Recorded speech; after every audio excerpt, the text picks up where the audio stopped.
ನಮಸ್ಕಾರ ಸ್ನೇಹಿತರೆ, ನಾನು ಅಶೋಕುಮಾರ್ ಶೇಲ್ವಂತ್. ಈ ಮುಂಚೆ ಕಲಬುರಗಿ ಜಿಲ್ಲೆಯ ಸೇಡಂ ತಾಲೂಕಿನ ಶ್ರೀ ಸಿಮೆಂಟ್ ಕಂಪನಿಯು ಕೆಡವಿ ಹಾಕುವ ಕುರಿತು, ಅಂದರೆ ಒಡೆದು ಹಾಕುವ ಕುರಿತು ಭಾಗ 1, 2 ಅಂತ ವಿಡಿಯೋ ಮಾಡಿದ್ದೆ. ಇದು ಭಾಗ 3. ಕಂಪ್ನಿ ಯಾಕೆ ಒಡೆದು ಹಾಕಬೇಕಪ್ಪ ಅಂತಂದರೆ, ಮೊದಲಿನ ಮಾತು, ಇಲ್ಲಿಯ ಕಾಯ್ದೆ ಕಾನೂನುಗಳ ಉಲ್ಲಂಘನೆ ಮಾಡಿದೆ ಮತ್ತು ರೈತರಿಗೆ ಮೋಸ ವಂಚನೆ ಮಾಡಿ ಫಲವತ್ತಾದ ಕೃಷಿ ಜಮೀನು ಪಡೆದಿದೆ. ಅವರಿಗೆ ತಕ್ಕ ಪರಿಹಾರ ಕೊಟ್ಟಿಲ್ಲ. ಒಬ್ಬರಿಗೆ ಒಂದು ರೇಟು ಮತ್ತೊಬ್ಬರಿಗೆ ಒಂದು ರೇಟ್ ನೀಡಿ ಮೋಸ ಮತ್ತು ವಂಚನೆ ಮಾಡಿದೆ. ಅವರಿಗೆ ಬೇಕಾದವರಿಗೆ ಹೆಚ್ಚಿಗೆ ಅಮೌಂಟ್ ಕೊಟ್ಟು ಮತ್ತು ಉಳಿದವರಿಗೆ ಕಡಿಮೆ ಮೊತ್ತ ಕೊಟ್ಟು ಕಡಿಮೆ ದರದಲ್ಲಿ ಖರೀದಿ ಮಾಡಿದೆ. ಮತ್ತು ಏನು ರೈತರು ಮಕ್ಕಳಾರ ಅಥವಾ ರೈತರಿಗೆ ಏನು ಉದ್ಯೋಗ ನೀಡಿದ್ದಾರೆ, ಅವರು ಕಡಿಮೆ ವೇತನದಲ್ಲಿ ದುಡಿಸ್ಕೊಳ್ತಾ ಇದ್ದಾರೆ. ಯಾವುದೇ ಸಿಮೆಂಟ್ ವೇಜ್ ಬೋರ್ಡ್ ಆಗಲಿ ಅಥವಾ ಮತ್ತು ಇನ್ನಿತರೆ ಕಾರ್ಖಾನೆಯ ಮತ್ತು ಕಂಪನಿಯ ಸವಲತ್ತುಗಳು ಸಿಗ್ತಾ ಇಲ್ಲ. ಹೀಗಾಗಿ ಕಡಿಮೆ ವೇತನದಲ್ಲಿ ದುಡಿಯುವ ಪರಿಸ್ಥಿತಿ ಬಂದಿದೆ. ಅದು ಮತ್ತು CSR ಅಂತ ಸುತ್ತಮುತ್ತ 10 ಹಳ್ಳಿ ಉದ್ಧಾರ ಮಾಡಬೇಕಾಗಿತ್ತು, ಅಭಿವೃದ್ಧಿ ಮಾಡಬೇಕಾಗಿತ್ತು. ಯಾವುದೋ ಅಭಿವೃದ್ಧಿ ಮಾಡಿಲ್ಲ. 10 ವರ್ಷಗಳಿಂದ, ಅಂದರೆ ಅದು ಆ್ಯಕ್ಚುಲಿ ಟೋಟಲ್ 2009ರಲ್ಲೇ ಬಂದಿದೆ. ಆದರೆ ಅಥೆಂಟಿಕ್ಕಾಗಿ 2011, 12 ಅಂತ ಹಿಡಿಬೇಕಾಗುತ್ತೆ. ಹೀಗಾಗಿ ಅದರದ್ದು ಮುಂದುವರೆದ ಭಾಗ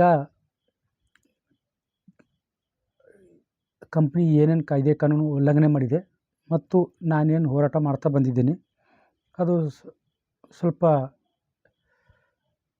ವಿಸ್ತಾರವಾಗಿ ತಮ್ಮ ಹತ್ರ ಹೇಳ್ಕೊಳ್ಳೋಕೆ ಇಷ್ಟಪಡ್ತೀನಿ.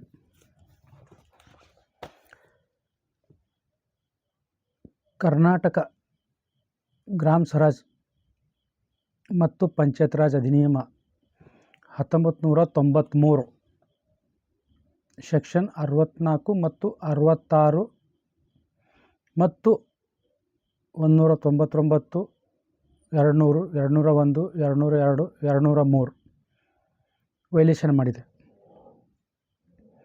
ಸೆಕ್ಷನ್ 64 ಏನು ಹೇಳ್ತಪ್ಪ ಅಂದರೆ, ಗ್ರಾಮ ಪಂಚಾಯತ್ ವ್ಯಾಪ್ತಿಯಲ್ಲಿ ಯಾವುದೇ ಒಂದು ಕಟ್ಟಡ ಪರವಾನಗಿ, ಯಾವುದೇ ಒಂದು ಕಟ್ಟಡ ಕಟ್ಟಬೇಕಾದ್ರೆ ಪಂಚಾಯತಿಯ ಪರವಾನಗಿ ಕಡ್ಡಾಯವಾಗಿದೆ. ಯಾವುದೇ ಕಾರಣಕ್ಕೂ ಅದು ಪರವಾನಗಿ ಪಡೀಲೇಬೇಕು. ಯಾವುದಾದ್ರೂ ಕಟ್ಟಡ ಕಟ್ಟಬೇಕಾದ್ರೆ, ಕಟ್ಟಡ ಆಗಲಿ, ಬಹುಮಹಡಿ ಕಟ್ಟಡ ಆಗಲಿ, ಅದು ಕಟ್ಟಡ ಪರವಾನಗಿ ಸೆಕ್ಷನ್ 64 ಮತ್ತು 66 ಏನು ಹೇಳ್ತಪ್ಪ ಅಂದರೆ, ಅದು ಬೃಹತ್ ಯಂತ್ರೋಪಕರಣ ಸ್ಥಾಪನೆ, ಅಂದರೆ ಯಂತ್ರೋಪಕರಣ ಸ್ಥಾಪನೆ ಪರವಾನಗಿ ಪಡಿಬೇಕಾಗುತ್ತದೆ. ಈ 2 ಸೆಕ್ಷನ್ಗಳಡಿ ಕಟ್ಟಡ ಪರವಾನಗಿ ಮತ್ತು ಯಂತ್ರೋಪಕರಣ ಸ್ಥಾಪನೆ ಪರವಾನಗಿ ಪಡಿಬೇಕು. ಮತ್ತು 199, 200, 201, 202, 203 ತೆರಿಗೆ ಕುರಿತು ಹೇಳ್ತದೆ. ತೆರಿಗೆ ಯಾವ ರೀತಿ ಫಿಕ್ಸ್ ಮಾಡಬೇಕು ಮತ್ತು ಯಾವ ರೀತಿ ವಸೂಲು ಮಾಡಬೇಕು, ಯಾವ ರೀತಿ ದಂಡ ವಿಧಿಸಬೇಕು ಮತ್ತು ಯಾವ ರೀತಿ ಅಗ್ರಿಮೆಂಟ್ ಮಾಡ್ಕೊಳ್ಬೇಕಂತ ತಿಳ್ಕೊಂಡು ಈ ನಿಯಮಗಳು ಹೇಳ್ತವೆ. 2017ರಲ್ಲಿ ನಾನು ಬೆನಕಳ್ಳಿ ಗ್ರಾಮ ಪಂಚಾಯತ್ ಮತ್ತು ಕೋಳ ಗ್ರಾಮ ಪಂಚಾಯತಿಗೆ ನಾನು ಅರ್ಜಿ ಸಲ್ಲಿಸಿರ್ತೀನಿ. ನಾನು RTI ಕಾಯ್ದೆಯಡಿ ಅವರು ಹಿಂಬರ ನೀಡಿರ್ತಾರೆ. ಏನಂತ ನೀಡಿದ್ದಾರೆ ಅಂದರೆ, ಶ್ರೀ ಸಿಮೆಂಟ್ ಕಂಪನಿಯು ತನ್ನ ಸಿಮೆಂಟ್ ಉತ್ಪಾದನಾ ಘಟಕ, ಕ್ಲಿಂಕರ್ ಉತ್ಪಾದನಾ ಘಟಕ, ವಿದ್ಯುತ್ ಉತ್ಪಾದನಾ ಘಟಕ ಮತ್ತು ವಸತಿ ಸಮುಚ್ಚಯಗಳು ನಿರ್ಮಾಣ ಮಾಡಲು ಕಂಪನಿಯು ಪಂಚಾಯತಿಗೆ ಸಲ್ಲಿಸಿದ ಪ್ರಸ್ತಾವನೆಗೆ ಸಂಬಂಧಿಸಿದ ಅರ್ಜಿ ನಕಾಶೆಗಳು, ಪಹಣಿ ಮತ್ತು ಪ್ರಸ್ತಾವನೆಗೆ ಸಂಬಂಧಿಸಿದ ಎಲ್ಲ NOCಗಳು, ಆದೇಶ ಪ್ರತಿಗಳು, ಪತ್ರ ವ್ಯವಹಾರಗಳು ದೃಢೀಕರಿಸಿ ನೀಡಬೇಕೆಂದು ಮನವಿ ಪ್ರಾಧಿಕಾರಕ್ಕೆ ಅರ್ಜಿ ಸಲ್ಲಿಸಿರುತ್ತೀರಿ. ಸದರಿ ವಿಷಯಕ್ಕೆ ಸಂಬಂಧಿಸಿದಂತೆ ಈಗಾಗಲೇ ತಮಗೆ 19/1/2017 ತಮಗೆ ಕಾರ್ಯಾಲಯದಿಂದ ಪತ್ರ ನೀಡಲಾಗಿರುತ್ತದೆ. ತಾವು ಮಾಹಿತಿ ಹಕ್ಕು ಕಾಯ್ದೆಯನ್ನು ಸಲ್ಲಿಸಿರುವ ಮೇಲ್ಮನವಿ ಅರ್ಜಿಯನ್ನು ಪರಿಶೀಲಿಸಲಾಗಿ ಅರ್ಜಿಯಲ್ಲಿನ ವಿಷಯವಾಗಿ ಗ್ರಾಮ ಪಂಚಾಯತಿಯಲ್ಲಿ ಲಭ್ಯವಿದ್ದ ಕಡತಗಳು ದಾಖಲೆ ಪರಿಶೀಲಿಸಿದಾಗ ತಾವು ಕೇಳಿರುವ ಮಾಹಿತಿಗಳು ದಾಖಲೆಗಳು ಕಾರ್ಯಾಲಯದಲ್ಲಿ ಲಭ್ಯವಿಲ್ಲವೆಂದು ಈ ಮೂಲಕ ತಮಗೆ ತಿಳಿಸಲಾಗಿದೆ. ಅಂದರೆ ಬೆನಕಳ್ಳಿ ಪಂಚಾಯತಿ ಯಾವುದೇ ಕಟ್ಟಡ ಪರವಾನಗಿ ಪಡೆದಿರುವುದಿಲ್ಲ. ಶ್ರೀ ಸಿಮೆಂಟ್ ಕಂಪನಿ ಮತ್ತು ಯಂತ್ರೋಪಕರಣಗಳ ಸ್ಥಾಪನೆ ಪರವಾನಗಿ ಪಡೆದಿರುವುದಿಲ್ಲ ಮತ್ತು ಇನ್ನಿತರ ಹಿಂಬರನ್ನು ನೀಡಿದ್ದಾರೆ. ಅವರು ಟ್ಯಾಕ್ಸನ್ನು ವಸೂಲು ಮಾಡಿಲ್ಲ ಅಂತ. ಮತ್ತು ಅದು ಕಟ್ಟಡ ಮತ್ತು ಯಂತ್ರೋಪಕರಣ ಸ್ಥಾಪನೆ ಪರವಾನಗಿ ನೀಡುವ ಸಲಕ್ಕೆ ಯಾವುದಾದ್ರೂ ಗ್ರಾಮ ಸಭೆ, ಸಾಮಾನ್ಯ ಸಭೆ ಮತ್ತು ಯಾವುದಾದ್ರೂ ಸಭೆಗಳು ಕರೆದಿದ್ದರೆ ಅದ್ರ ನಡವಳಿಕೆ ಕೊಡ್ರಿ ಅಂತ ಕೇಳಿದ್ದೇನೆ. ಅದರ ಯಾವುದು ಕಟ್ಟಡ ಪರವಾನಗಿನೇ ಪಡೆದಿರೋದಿಲ್ಲ. ಹೀಗಾಗಿ ಯಾವುದು ಸಭೆ, ಸಾಮಾನ್ಯ ಸಭೆಯಲ್ಲಿ ಅಥವಾ ಗ್ರಾಮ ಸಭೆಯಲ್ಲಿ ನಿರ್ಣಯ ಕೈಗೊಂಡಿರೋದಿಲ್ಲ ಅಂತ ಕೊಟ್ಟಿರ್ತಾರೆ. ಮತ್ತು ಅದ್ರ ಮೇಲೆ ಏನು ಆ್ಯಕ್ಷನ್ ತೊಗೊಂಡಿರಿ, ಕಟ್ಟಡ ಪರವಾನಗಿ ಇಲ್ಲದೆ ಕಟ್ಟಡ ಕಟ್ಟಿದ್ದಾರೆ ಅಂದರೆ ಏನು ತೊಗೊಂಡಿರಿ ಅಂದರೆ ಏನೂ ತೊಗೊಂಡಿಲ್ಲ ಮತ್ತು ಅದಕ್ಕೆ ಸಂಬಂಧಪಟ್ಟಿದ್ದು ಯಾವುದೋ ದಾಖಲೆಗಳು ಇಲ್ಲ ಅಂತ ಹಿಂಬರಿ ನೀಡಿರ್ತಾರೆ ಅವರು. ಅಂದರೆ ಇವರು ಆ್ಯಕ್ಷನ್ ತೊಗೋಬೇಕಾಗಿತ್ತು. ಅದ್ರದ್ದೇನು ಟೋಟಲ್ ಅಮೌಂಟ್ ಇದೆ, 3,000 ಕೋಟಿ ಇದೆ ಸುಮಾರು. ಶ್ರೀ ಸಿಮೆಂಟ್ ಕಂಪ್ನಿಯ 3,000 ಕೋಟಿ, 3,000ದು 3% ಕಟ್ಟಡ ಪರವಾನಗಿ ಮತ್ತು ಯಂತ್ರೋಪಕರಣ ಸ್ಥಾಪನೆ ಪರವಾನಗಿ ಲೈಸೆನ್ಸ್ ಪಡಿಬೇಕಾಗಿತ್ತು. ಅವರು ಪಡೆಯುವುದಿರೋದಿಲ್ಲ, ಯಾವುದೇ ಫೀಸ್ ಸಂದೇಹ ಮಾಡುವುದಿಲ್ಲ ಮತ್ತು ಯಾವುದೇ ಒಂದು ತಕರಾರು ನೋಟಿಸ್ ಜಾರಿ ಮಾಡಿರುವುದಿಲ್ಲ. ಹೀಗಾಗಿ ತಾವು ಅಧಿಕಾರಿಗಳು, ಪಂಚಾಯತ್ ಅಭಿವೃದ್ಧಿ ಅಧಿಕಾರಿಗಳು ಯಾವುದೇ ಒಂದು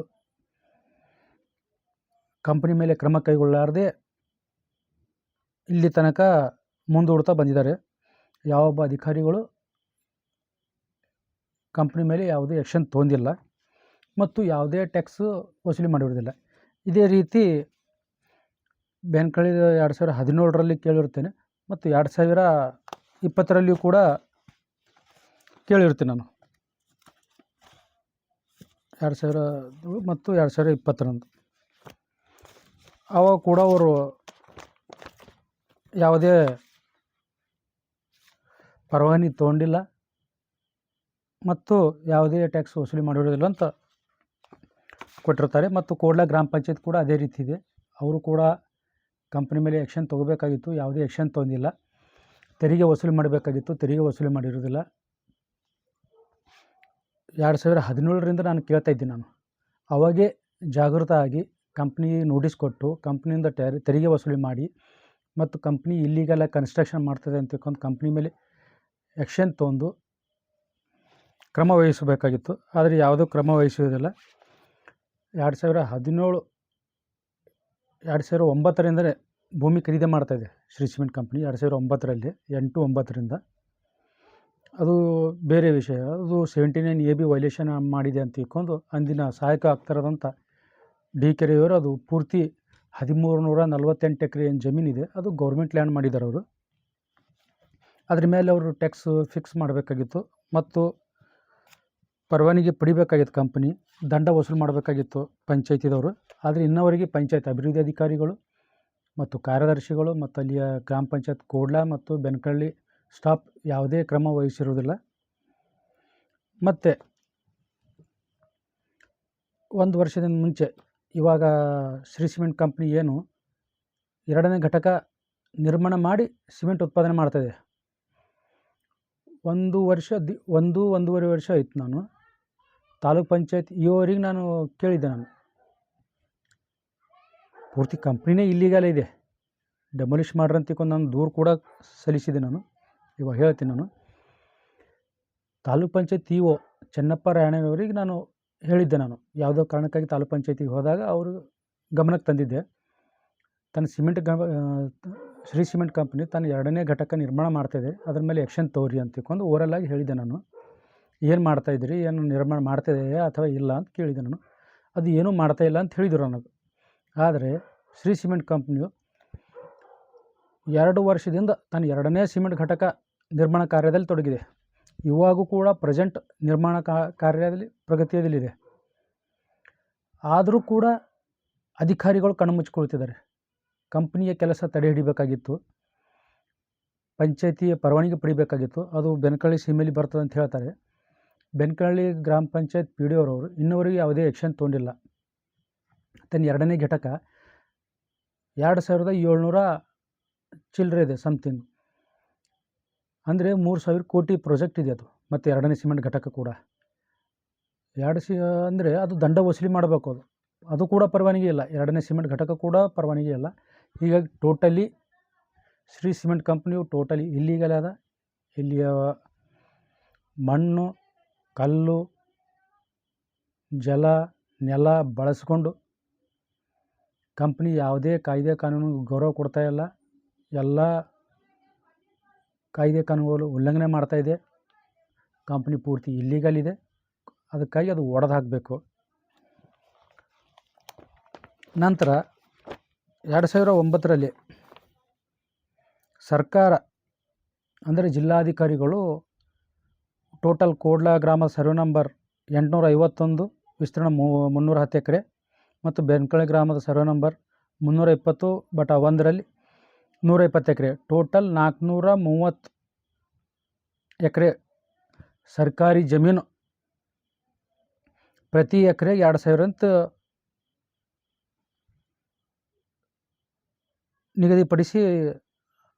ನಿಗದಿಪಡಿಸಿರ್ತಾರೆ. ಅದು ಪ್ರತಿ ವರ್ಷ 8,60,000 ಅಂದರೆ ಕಟ್ಟಬೇಕು. ಅಂದರೆ 430 ಎಕರೆ ಸರ್ಕಾರಿ ಜಮೀನಿಗೆ ಪ್ರತಿ ವರ್ಷ 8,60,000 ರೂಪಾಯಿ, ಅಂದರೆ ಪ್ರತಿ ಎಕರೆ 2,000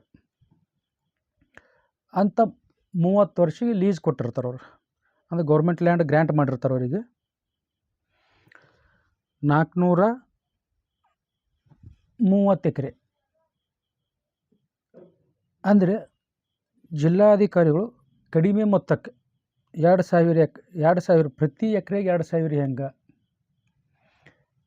ರೈತರೇ ತಮ್ಮ ಭೂಮಿಗಳು ಏನಾದರೂ ಕಡ್ದು ಹಾಕೋಬೇಕಾದ್ರೆ ಸುಮಾರು 10,000ದಿಂದ ಪ್ರತಿ ಎಕರೆಗೆ 10,000, 15,000, 20,000ವರೆಗೆ ಕಡ್ದು ಹಾಕೋತಾರೆ.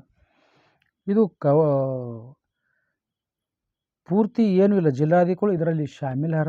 ಈ ರೀತಿ ಪ್ರತಿ ಕಂಪ್ನಿ ಅಂತ ದೊಡ್ಡ ಮೊತ್ತದ ವಸೂಲಿ ಮಾಡಬೇಕಾಗಿತ್ತು. ಪ್ರತಿ ಎಕರೆ 2,000 ವಸೂಲಿ ಮಾಡಿ ಅವರಿಂತ ಸಂದೇಹ ಮಾಡಿಕೊಂಡು 430 ಎಕರೆ ಅವ್ರಿಗೆ 30 ವರ್ಷವರೆಗೆ ಲೀಸಿಗೆ ಕೊಟ್ಟಿರ್ತಾರೆ ಅವರು.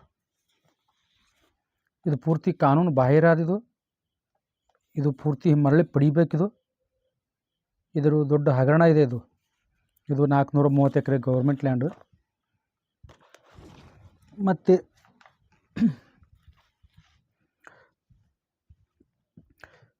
ಮತ್ತು ಏನಾಗಿದೆ, ಕರ್ನಾಟಕ ಭೂ ಮಂಜೂರಾತಿ ನಿಯಮಗಳು 1969ರ ನಿಯಮ 27 ಚಲಾಯಿಸಿ ಮತ್ತು ಅದೇ ನಿಯಮ 22ರಲ್ಲಿ ಸಾಂಕೇತಿಕವಾಗಿ ಎಕರೆ ಒಂದಕ್ಕೆ ರೂಪಾಯಿ 10,000 ವಿಧಿಸಿ ಸಿಮೆಂಟ್ ಉತ್ಪಾದನಾ ಘಟಕ ಸ್ಥಾಪಿಸಲು ಶ್ರೀ ಸಿಮೆಂಟ್ ಲಿಮಿಟೆಡ್ ರಾಜಸ್ಥಾನ್ ಇವರಿಗೆ ಕಲಬುರಗಿ ಜಿಲ್ಲೆಯ ಸೇಡಂ ತಾಲೂಕಿನ ಕೋಡ್ಲ ಮತ್ತು ಬೆನಕಳ್ಳಿ ಗ್ರಾಮಗಳಲ್ಲಿ 242 ಎಕರೆ 38 ಗುಂಟೆ ಮತ್ತು 1,106 ಎಕರೆ ಒಟ್ಟು ಗುತ್ತಿಗೆ ಅದರ ಮೇಲೆ ನೀಡಲಾಗಿದೆ 30 ವರ್ಷವರೆಗೆ. ಅಂದರೆ ಟೋಟಲ್ 1,348 ಎಕರೆ ಪ್ರತಿ ಎಕರೆ 10,000 ಪ್ರತಿ ಎಕರೆ 10,000 30 ವರ್ಷವರೆಗೆ ರಿಲೀಸ್ ಕೊಟ್ಟಿರ್ತಾರೆ ಕಲಬುರಗಿ ಜಿಲ್ಲಾಧಿಕಾರಿಗಳು. ಅಂದರೆ ಎಷ್ಟಾಯಿತು? 1,348 ಇಂಟು 10,000 ಅಂದರೆ 1,34,90,000 ಆಯಿತು ಟೋಟಲ್ ಅಮೌಂಟು. ಅಂದರೆ ಪ್ರತಿ ಈ ರೈತರ ಭೂಮಿಗೆ 8 ಲಕ್ಷ ಅಂತ ಕೊಟ್ಟಿದ್ದಾರೆ. ಅದರಂತೂ ವಸೂಲಿ ಮಾಡಿದ್ರೆ 107 ಕೋಟಿ ಆಗ್ತದೆ. ಇದು 107 ಕೋಟಿ ಹಗರಣ ಇದೆ. ಇದು 107 ಕೋಟಿ ವಸೂಲಿ ಮಾಡಬೇಕಾಗಿತ್ತು. ಅದು ಅವರಿಗೆ ಗ್ರ್ಯಾಂಟ್ ಅದು 79 AB ವೈಲೇಷನ್ ಆಗಿದೆ. ಸರಿಯಾಗಿ ಅದು ಪೂರ್ತಿ ಕಂಪ್ನಿ ಇದೆ, ಪೂರ್ತಿ ಜಮೀನು ಸರ್ಕಾರಿ ಜಮೀನು ಅಂತಿದೆ. ಅದು ಪೂರ್ತಿ ಇಲ್ಲೀಗಲಾಗಿ ಅವ್ರಿಗೆ ಅಲಾಟ್ಮೆಂಟ್ ಆಗಿದೆ. ಮತ್ತು ಇಲ್ಲೀಗಲಾಗಿ ಶ್ರೀ ಸಿಮೆಂಟ್ ಕಂಪ್ನಿ ನಿರ್ಮಾಣ ಮಾಡಿದೆ. ಇಲ್ಲೀಗಲಾಗಿ ಬೃಹತ್ ಕಟ್ಟಡಗಳು ಮತ್ತು ಯಂತ್ರೋಪಕರಣ ಸ್ಥಾಪನೆ ಮಾಡಿದೆ. ಮತ್ತು ಇಲ್ಲೀಗಲಾಗಿ 430 ಎಕರೆ ಗೌರ್ಮೆಂಟ್ ಲ್ಯಾಂಡ್ ಹಂಚಿಕೆಯಾಗಿದೆ ಕಡಿಮೆ ಮೊತ್ತಕ್ಕೆ. ಮತ್ತು ಪ್ರತಿ ಎಕರೆಗೆ ಒಂದು ಇಂಟ್ರೆಸ್ಟಿಂಗ್ ವಿಷಯ ನೋಡಿ ಸ್ನೇಹಿತರೆ, ಪ್ರತಿ ಎಕರೆಗೆ 10,000 ಅಂತ 30 ವರ್ಷವರೆಗೆ ಲೀಸ್ ಕೊಟ್ಟರೆ 10,000ಕ್ಕೆ ಅಂದರೆ ಎಷ್ಟು ಬೀಳ್ತದೆ ಅಂದರೆ 30 ವರ್ಷ ಅಂದರೆ ಪ್ರತಿ ಎಕರೆಗೆ 333 ರೂಪಾಯಿ ಬೀಳ್ತದೆ. ಅದು ರೈತರಿಗೆ ತಮ್ಮ ಹೊಲಗಳು ಕಡ್ದು ಹಾಕೋಬೇಕಾದ್ರೆ 10, 15, 20 ಸಾವಿರವರೆಗೆ ಹಾಕೋತಾರೆ. ಅಂದರೆ ಪ್ರತಿ ಎಕರೆ 333 ರೂಪಾಯಿ ಮಾತ್ರ ಇವರು ಸಂದಾಯ ಮಾಡ್ತಾಯಿದ್ದಾರೆ ಶ್ರೀ ಸಿಮೆಂಟ್ ಕಂಪ್ನಿದವರು. 2008-09ರಲ್ಲಿ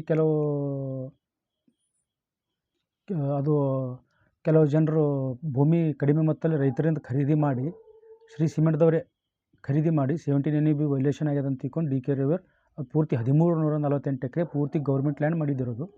ಅದು 30 ವರ್ಷವರೆಗೆ ಕರ್ನಾಟಕ ಸರ್ಕಾರ ಅವ್ರಿಗೆ ಲೀಸಿಗೆ ಕೊಟ್ಟಿದೆ ಕಂಪ್ನಿಗೆ. ಅದಕ್ಕೂ ಲೀಸು ಕೂಡ ಅದು ಬಾಹಿರ, ಅದು ಕಾನೂನು ಬಾಹಿರ. ಅದು 30 ವರ್ಷವರೆಗೆ ಮತ್ತು ಕಡಿಮೆ ಮೊತ್ತಕ್ಕೆ ಅಂದರೆ 1348 ಎಕರೆ ಕೇವಲ 333 ಎಕರೆ ಪರ್ ಎಕರ್ ಅಂತ 30 ವರ್ಷವರೆಗೆ ಲೀಸ್ ಕೊಟ್ಟಿದೆ. ಅದೇ ರೀತಿ ಗೌರ್ಮೆಂಟ್ ಲ್ಯಾಂಡು 430 ಎಕರೆ ಹೇಳಿದ್ದಲ್ಲ ಸ್ನೇಹಿತರೆ, ಅದು ಕೂಡ ಪ್ರತಿ ಎಕರೆ 2,000 ಅಂತ ಕೊಟ್ಟಿದ್ದಾರೆ. ಅದು ಕೂಡ ಬಹಳ ಕಡಿಮೆ ಮೊತ್ತಗಿದೆ. ಅದು ಏನಾದರೂ ಅದು ಪ್ರತಿ ರೈತರ ಭೂಮಿ ಖರೀದಿ ಮಾಡಿದಂಗೆ 8 ಲಕ್ಷ ಹಂಗೆ ಖರೀದಿ ಮಾಡಿದ್ರೆ ಅದು 34 ಕೋಟಿ ಆಗ್ತಿತ್ತು. ಹೀಗಾಗಿ ಇದು ಪೂರ್ತಿ ಇದರಲ್ಲಿ ದೊಡ್ಡ ಮಟ್ಟದ ಅಧಿಕಾರಿಗಳು, ರಾಜಕಾರಣಿಗಳು ಶಾಮೀಲಾಗಿದ್ದಾರೆ. ಎಲ್ಲ ದೊಡ್ಡ ಕಂಪ್ನಿ ಅದೇ,